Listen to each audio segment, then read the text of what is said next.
Your bank app takes a second too long to load, sitting in the parking lot of your apartment complex with the engine still ticking as it cools. The streetlight above your usual spot is doing its slow flicker again, the one the property manager's been looking into for 3 months. When the number finally resolves, you almost scroll past it. You've checked this same account 100 times this year, mostly out of anxious habit, mostly seeing numbers that made your stomach tighten a little. This time it says $10,140. You sit there another second, keys still in your hand, half convinced you misread a decimal point. You didn't. And you don't feel different. That's the part nobody tells you. The day the number crosses 10,000 looks exactly like the day before it. Same parking lot, same tired engine, same flickering streetlight, same drive up to your apartment waiting on the other side of it. But something underneath it has actually shifted. And it's worth understanding exactly what, because the same shift is sitting on the other side of a spreadsheet for anyone willing to build toward it. Not someday, starting with whatever this week's version of the number happens to be. 2 years ago, this same account held $340, and $340 felt, somehow, more precarious than zero. It was enough to notice losing, not enough to solve anything. Your car's alternator went that spring, $610, and you remember standing in the shop's waiting room, doing the math on which card had room. The specific tightness in your chest when the guy at the counter said the total out loud, the fluorescent lights humming overhead while you signed for a payment plan you didn't really want. A stack of old car magazines fanned out on the table in front of you that nobody in that waiting room had touched in months. You weren't reckless. You were a dental hygienist making $52,000 a year, paying rent on a 1-bedroom that took a third of your paycheck before anything else got touched. Currently, the median dental hygienist's take-home pay after taxes and benefits leaves less room than people assume, a fact you learned firsthand doing the math at your kitchen table more nights than you'd like to admit. Calculator app open next to a stack of bills you'd sort into due now and due soon, like that distinction actually helped. There was no dramatic overspending to point to, just an ordinary income, an ordinary rent, and nothing left over most months to call savings. The alternator payment plan ran 3 installments of $203 each, and you remember the specific dread of the second one landing the same week as your car insurance renewal, a coincidence that ate most of a paycheck in a single 72-hour stretch. You didn't miss the payment, you just remember eating a lot of pasta that particular week, and not telling anyone why. Your coworker Marissa, 2 chairs down in the same practice, leased a 2023 Mazda CX-5 that same spring. $389 a month, nothing down, the kind of purchase that felt, watching her back out of the parking lot in it, like proof she was finally getting somewhere. She showed you photos of it on her phone during a break, genuinely thrilled, and you were genuinely happy for her. You didn't blame her for wanting that. You understood the pull completely, the specific ache of wanting something to point to after years of feeling like you were treading water. Your other coworker, Denise, who'd been at the practice for 6 years, mentioned something different over lunch that same week. She'd started putting $50 a week into a separate account, just to see. You remember thinking it sounded almost pointless. $50 wouldn't have covered the alternator, wouldn't have covered much of anything. But you tried it anyway, mostly because you didn't have a better idea. And $50 was small enough not to notice missing from a paycheck that already felt stretched thin. You set the transfer for the same day your paycheck landed, mostly so you wouldn't have to think about it twice, naming the account something deliberately boring so you'd be less tempted to check it constantly or rate it for anything short of an actual emergency. For the first 8 months, the account did almost nothing interesting. It climbed to $1,200, then sat through a rough patch where you had to pull $400 out for a dentist bill of your own. The irony of that wasn't lost on you, working in a dental practice and still dreading your own dental bills.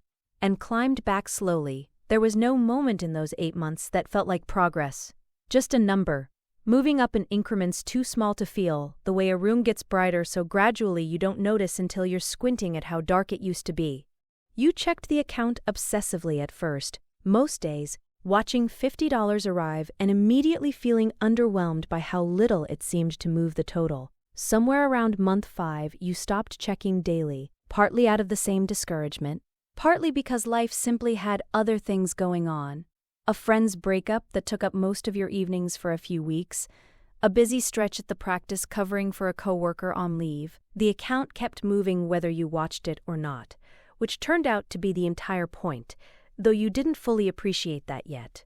Marissa's Mazda, meanwhile, got a scuff on the front bumper 11 months in. A shopping cart in a grocery store lot, nobody's fault really, and the body shop quote came back at $840, which she put on a card because the lease agreement required the damage fixed before her next inspection. She mentioned it at lunch, visibly annoyed, doing the same tight-chested math you remembered from the alternator. Except now it was happening to someone with a monthly payment on top of it, a payment that didn't pause just because an unrelated bill had shown up the same month. Denise's account, by comparison, had crossed $4,000 by then.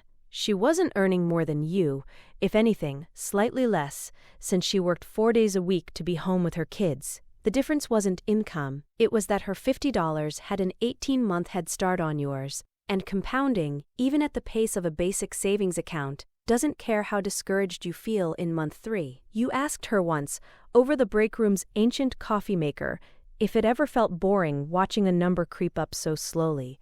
She said it stopped feeling like anything at all after a while.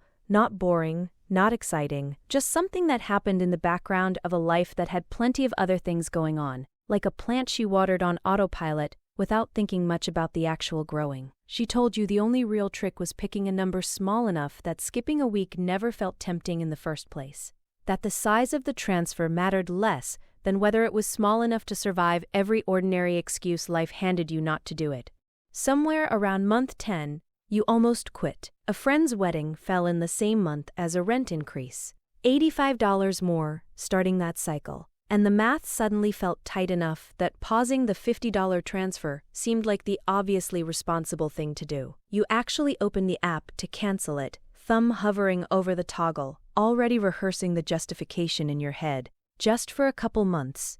Just until things evened out. Just until the wedding and the rent increase both stopped competing for the same stretched paycheck. You didn't cancel it. You called Denise instead, mostly to complain, sitting on your bathroom floor with your back against the tub, the way you did whenever a phone call needed privacy from a roommate in the next room. She asked you a single question that stuck. Had the $50 ever actually caused a problem, or did it just feel like it might? You sat with that for a second. The truth was, the $50 had never once caused an actual missed bill. It had just made the month feel tighter than it would have otherwise, which wasn't nothing, but wasn't the same thing as a real problem either. You left the transfer running, covered the wedding gift with a little less cushion than usual that month, skipped the hotel room and drove the 4 hours back the same night instead, and the rent increase absorbed itself into the budget within about 6 weeks, the way most adjustments eventually do, once you stop bracing against them. That near miss turned out to matter more than almost anything else in the whole 18 months, because it was the only real test of whether the habit would survive contact with an actual inconvenience. Anyone can save $50 a week when nothing's pulling against it. The account you're looking at now exists specifically because you didn't stop the one time it would have been easy to. The real test came on an ordinary Tuesday, 11 months in. Your dog needed emergency surgery, a torn ligament. Nothing life-threatening, but the estimate came to $2,300, more than double what the alternator had cost. You remember standing in the vet's lobby, phone in hand, running the same anxious math you'd run at the mechanics 2 years earlier, the smell of antiseptic thick in the air, a family in the corner chair with a cat carrier nobody was talking to, a television bolted to the wall playing a cooking show with the sound off, a vet tech calling a name that wasn't yours every few minutes. Except this time the math came out differently. You had $6,800 in the account by then. You paid the $2,300 in full, walked out to your car, and sat there for a minute feeling something you didn't quite have a word for. Not relief exactly, since relief implies you were braced for the worst. It was closer to the feeling of a problem simply staying the size it actually was, instead of ballooning into a second problem about how to pay for the first one. The way the alternator bill had ballooned into 3 months of a payment plan and a nagging low-grade anxiety every time your phone buzzed with an unfamiliar number. You didn't have to call anyone to ask for help. You didn't have to consider a payment plan, or a second card, or which bill could slide another 2 weeks. The whole transaction took less time than it took the receptionist to print the itemized receipt. You called Denise that night, mostly to vent about the dog, and mentioned, almost as an aside, how strange it had felt to just pay it. She laughed and said that was the whole point of the account nobody ever explains properly. It's not really about the number, it's about the specific, quiet relief of a bad Tuesday staying a bad Tuesday. Marissa, you found out later, had a similar bad week around the same time. A $1,100 dental repair, unrelated to the practice she worked at, that went straight onto the same card still carrying the bumper repair. She didn't mention it at lunch. You only found out because Denise had noticed her looking tired for a few days and asked, gently, if everything was okay. Here's the part that doesn't show up on the balance itself. Somewhere between $8,000 and $10,000, the account stopped being money you're saving and started being something closer to a floor, a place you land on instead of falling through. You noticed it most clearly a few months later in a meeting with your practice manager, a woman named Sandra who'd run the front office for over a decade, when she mentioned a scheduling change that would have meant fewer hours and less flexibility around your kids' school pickup. 2 years earlier, you'd have said yes anyway, because saying no to anything felt too risky when there was nothing behind you to catch the fall. This time, you said you needed to think about it, went home, sat with the number for a night, made a cup of tea you let go cold on the counter while you ran the actual math on what a schedule change would mean for your monthly budget, and came back the next morning with a counterproposal instead. Sandra, a little surprised, agreed to it within the same conversation. You didn't feel your pulse spike once, which was the part that actually surprised you afterward. Not the outcome, but how ordinary the whole disagreement felt to have. You'd spent 2 years imagining that conversations like that, one required a much bigger number behind them than the one you actually had. That's what the number actually bought. Not a vacation, not a nicer car. The ability to have an ordinary disagreement at work without it feeling like a referendum on your survival. You mentioned the whole exchange to Denise a few days later, half expecting her to be surprised you'd pushed back. She wasn't. She said something similar had happened to her years earlier, right around the time her own account first crossed a similar number, a request from a former manager that she would have absorbed without complaint before, and simply didn't have to anymore.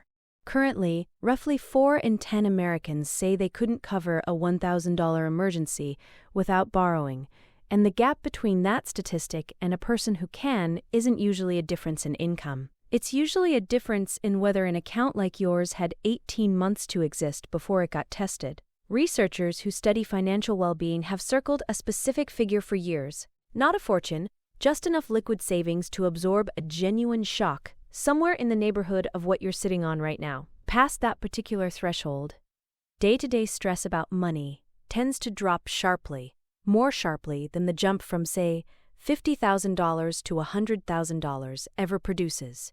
It's not that more money stops mattering. It's that the first meaningful floor matters disproportionately, because it's the one that ends the specific exhausting math of wondering whether an ordinary bad week turns into a genuine crisis.